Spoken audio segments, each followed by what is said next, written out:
В Ингушетии завершился захватывающий киберспортивный турнир по популярной игре Dota, в котором приняли участие 6 команд из республики. По итогам напряженных баталий победу одержала команда Inksport, продемонстрировав блестящую игру, слаженность действий и стратегическое мастерство.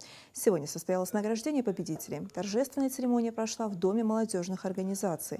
Команде X-Force вручили заслуженные призы. Этот успех подчеркивает растущий потенциал киберспорта в регионе и вдохновляет молодых игроков на новые достижения.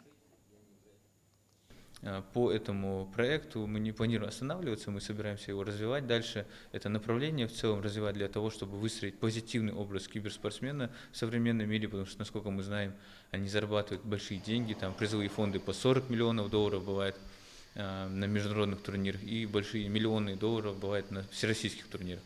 Поэтому это направление, мы на нем делаем акцент, мы планируем запустить лигу, чтобы у нас всегда был рейтинг лучших команд, их лучших, и уже их лучшие команды как-то спонсировать, субсидировать их для того, чтобы они участвовали в международных и всероссийских соревнованиях.